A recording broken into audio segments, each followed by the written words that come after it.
Okay, boys and girls, Sir Berticus here with a video about the Starfarer. And those of you who've paid attention to the forum would recognize me as having criticized the Starfarer on more than one occasion. Now, don't get me wrong, I actually like the Starfarer a lot. In fact, of all the ships I own, I think I've owned the Starfarer the longest, so it's not at all that I hate the Starfarer, more like I really care about it. But the Starfarer could do with a few tweaks and changes, and why do I say that? Well, next month the Starfarer will be 3 years old. And in all that time, CIG hasn't really changed a single thing on it. It's still pretty much exactly the same as the day we first got it in our hangar. And at that time, getting the Starfarer was a big deal because it was the first ship that was large. Before this, we had the Freelancer and the Cutlass, and I think we also had the Retaliator. Now, the Freelancer and the Cutlass got a complete rework. The Retaliator is being rumored to get a rework, but for now CIG seems to be hinting it might only get a polish update to refresh the textures and interior details. And let me see what else changed. Oh yeah, the Mustang got a complete rework, the Aurora got a rework, the Hornets got another refresh, and the 300 series is currently getting a complete rework. But the Starfarer is almost 3 years old, and a lot of the game metrics and design requirements have changed in that time. So I'm guessing the Starfarer may be due for some corrections.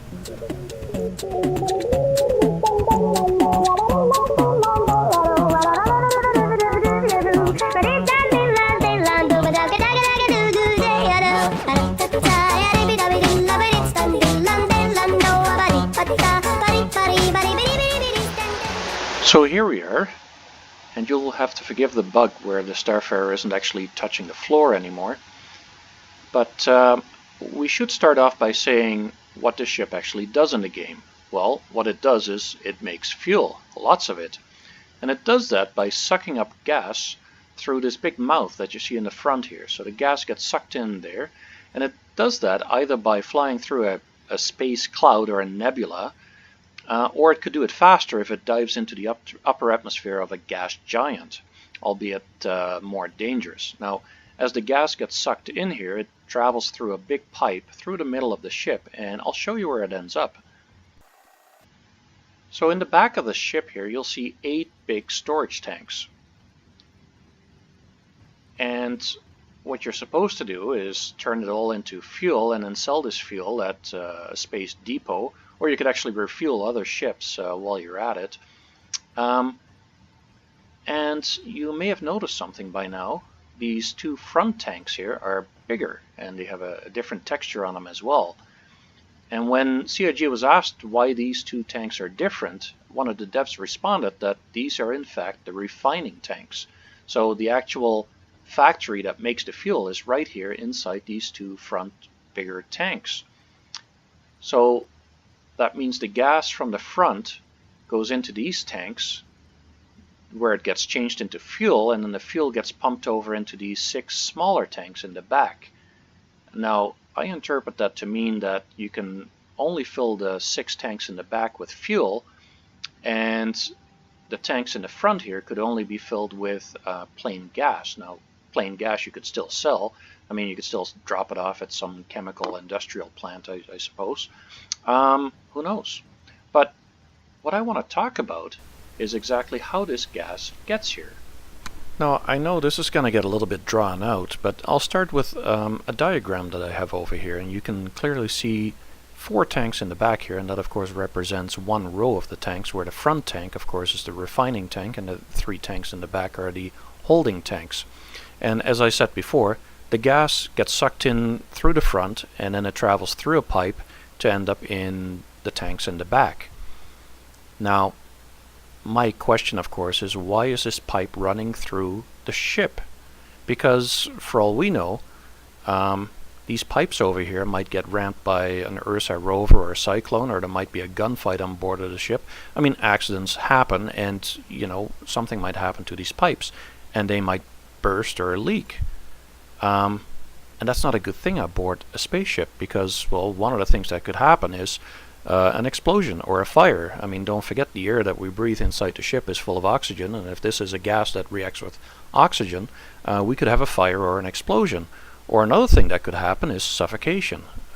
Whatever gas ends up entering the ship could displace all the oxygen that we need to breathe, and your crew could suffocate. Or it could be freezing cold. Don't forget that if we're harvesting gas that's in a space nebula or in the upper layers of a gas giant, I mean, the temperature could just be a couple of degrees above absolute zero, and that could cause a flash freeze. It could be toxic, of course. Hydrochloric acid, sulfuric acid, not exactly something that I want to breathe in or have react with my skin. And then the last one, don't forget, if we're harvesting gas from a space nebula, the pressure inside this nebula is almost zero. And even if you dive into a gas giant, the atmospheric pressure that you'd be collecting the gas in would be much the same as a jumbo jet flying at, say, 45,000 feet. So you could have an explosive decompression where people actually get sucked right into the pipe, for all we know. So how do we get around this problem? And again, the question is, what possessed CIG to have this pipe go through the ship? One way to get around that, of course, is if we scooped it at the bottom and bypassed the ship altogether, or we could put the scoop at the top of the ship, again bypassing the habitation part of the ship. But that's not the case. What we have is this pipe going through the ship. Now, hold that thought for a second, because let's discuss exactly what happens to this gas. See, the gas goes into the refinery, and we know that the pipe actually travels up a little bit because the tanks are being fed by pipes that come from the top. You fill this tank with gas, and then it gets refined, and you fill the next tank with the fuel. In this case, I chose hydrogen. Well, that's great. And then you have to dive back in again, and next time around, let's say we fill it up again a second time, and this time around we're going to fill it with nitrogen. Well, that brings up an interesting thought, because when you harvest gas, you don't know exactly what you're going to get. I mean, you can scan ahead and see what the main compound is in a gas cloud, but the gas that comes in is always a mixture. Now, let's say you're going into a gas giant, and the bulk of the gas that you're harvesting is hydrogen, but there's also some nitrogen, ammonia, and methane. And you put that straight through this pipe into the refining tank, and that's exactly what you end up with. The tank's going to have mainly hydrogen, but those other three components in there as well. Well, let's say you want to make hydrogen fuel, because that's what you get the most of. So you refine the hydrogen fuel, and you only end up with half a tank. Because the other half of the gas is stuff that you didn't mean to refine, and it gets thrown overboard, which is kind of a waste, because now you got to dive back into the gas giant a second time, fill up the whole refining tank again, just to end up with one full tank of fuel, and that doesn't seem very efficient.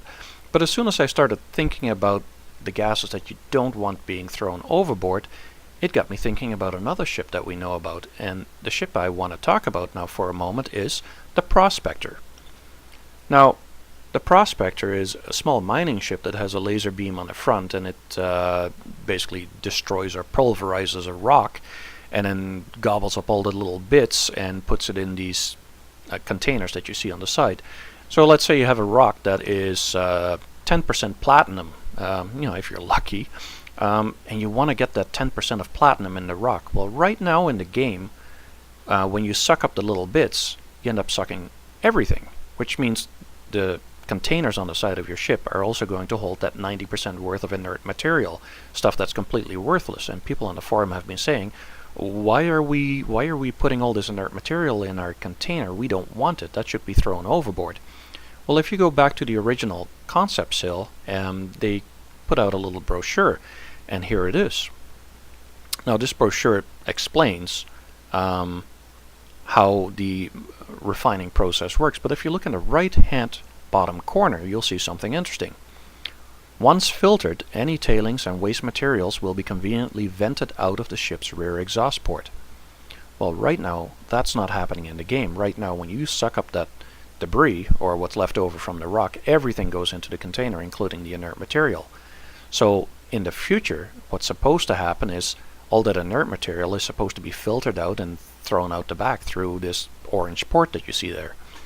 And for those of you who have flown the Prospector in the game right now, if you stand underneath the till cone, you'll find a button. You press the button and it opens up into something like this. So what pops down, I imagine it's going to be some kind of control screen, but when you look inside that compartment that opened up, you'll see two round housings. And it's right in line with where all this inert material is supposed to be thrown out. So I'm going to guess for the moment that that's supposed to be the filters.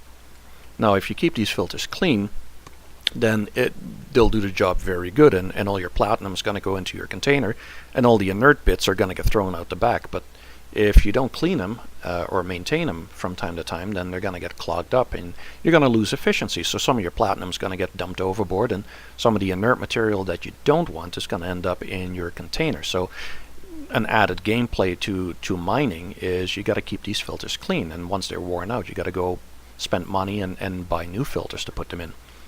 So I think this is what's supposed to happen with the Starfarer. So when all this mixture of gas goes into the Starfarer, what I think is going to happen is it's going to go through a filter. And in this same situation again, we want to get the hydrogen, and the filter puts all the hydrogen in the refining tank, and all the unwanted bits get dumped overboard somewhere. So now what happens is, in one dive into the gas giant, you fill up your entire refining tank with only the gas that you want to turn into a fuel. You refine that fuel and you end up with a full tank with only one dive into the atmosphere. So let's go to another view here for a moment, because remember, we have two rows of tanks. So there's two refining tanks, each one with 3 storage tanks behind it. So the filter can take in the gas, and let's say we want to go after hydrogen again. So one of the refining tanks get filled up with hydrogen, but let's say the second most common element in this gas cloud or in the atmosphere might be chlorine. Well, the filter could at the same time fill the other refining tank with chlorine. So now we get 2 types of gas ready to be refined, and all the unwanted bits get thrown overboard. Well, this is far more efficient. So now when the ship climbs back out of the gas giant, we can start refining, and we get 1 tank full of hydrogen fuel and 1 tank full of chlorine fuel, and then we can go back in again and we can start filling up all the other ones, and in only 3 dives we can fill up these tanks with whatever we want to get out of the atmosphere. So I'm absolutely convinced that the reason why this pipe has to travel through the ship where it presents a danger to the crew is because something has to happen to that gas before it goes back out of the ship again to the tanks, and that's got to be the filter. So where could this filter be on the ship? Because right now we haven't heard about it, and walking around the ship we certainly don't see anything that says filter on it. Well, my guess is it's got to be somewhere around there. And now the question, of course, is what is there? Well, let's go take a look. So we're back in the game, and the location where I'm standing right now is just outside of the engine room. So this is the way to the rear turret, and the other way here is towards where the habitation area is. And if you walk through the engine compartment here, and I imagine the power core is going to be situated here at some point, you walk through here, you have the gravity ball that isn't spinning yet, and where you end up is this room right here. Now this is an airlock. And this is the place that I was talking about. This would be the place where the pump house would be with the filters. And right now this is an airlock with 1, 2, 3 EVA suit lockers. So you've got these awkward elevators over here, and over here the elevator is already up. But imagine if you were here and you had to go help your buddy who's already outside working next to the tanks, and as you're suiting up, keep in mind your buddy might suddenly come in, and is this elevator going to expose this airlock? Now I imagine there might be an air shield here that keeps the atmosphere in, but still you got to ask yourself, how comfortable would you feel changing your clothes knowing that there's just a power failure between life and suffocation? So I'm not really sure I'm all that happy having your changing room inside the airlock. Now, what happens when we go out here? Where do we end up? So let's go take a look. So we ride the elevator down, and here we are at the catwalk. And as you can see, we've got all the tanks here. This would be one of the refining tanks, and there's the other one, and with the other storage tanks in behind here, each one of them with a little computer screen that we can monitor the situation from.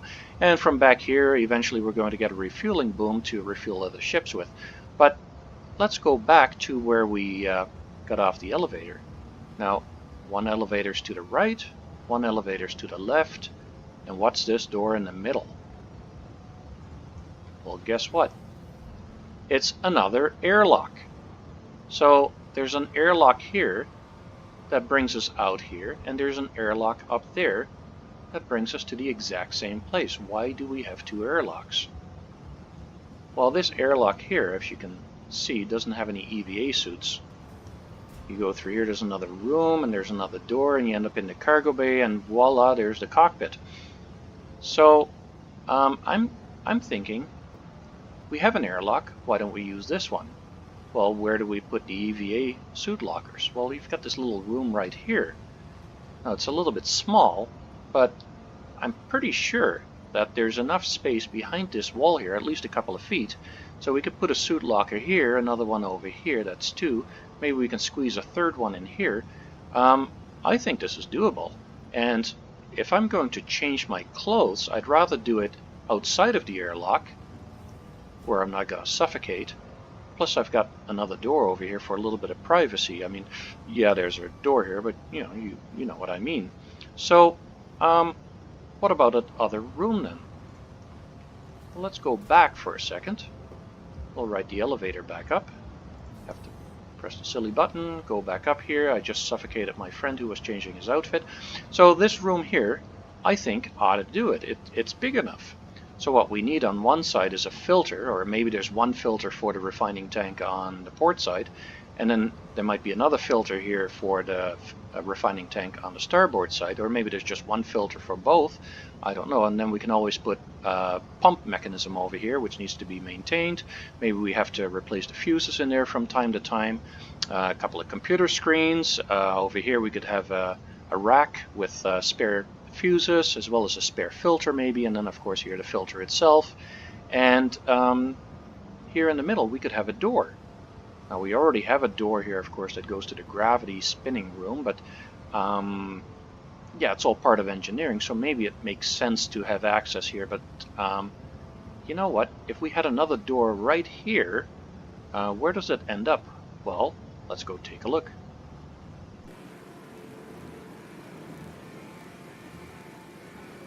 So here we are. Now this is the corridor that crosses from the left side to the right side. And if I look behind me here, here's the corridor that you walk up from the cargo bay. So you would come up here, and then to the left is where you get to the habitation area. To the right you would get to engineering, and then here is that corridor that crosses over to the other side of the ship. And right here in the middle of this corridor is where that EVA suit locker is, right behind this wall. So if we have a door right here, it would actually make a lot more sense to me, because now as you come up from either the cargo bay or the cockpit, or you might be coming from habitation, it's quick and easy to get into the pump house. And you know, maybe in the pump house you have to control the filter and set it to whatever you want to filter out. Last time it might have been set to nitrogen, but today we're going to go into a cloud that's full of ammonia, so maybe you have to reset the filters for ammonia. I mean, you could possibly do it from the cockpit, but you know, it's just an added gameplay. So walk through here and then walk through the other door as well to get to engineering, and I think this could really work. Now I'm just going to wrap up the video from here, and I'm going to leave you with a question. And it has to do about these big pipes that run through the ship. Now remember, these pipes are carrying gas that's coming from the outside, going to an external tank. So there's no real need for them to be running through the ship. They could be running on the outside. So there has to be a reason for it, and my solution to that question was that there would be a filter room upstairs, and it would also add some gameplay. But maybe somebody watching this video has a better idea, and you can leave those remarks in the comments. Let me know what you think, and with that I'm going to call it a day.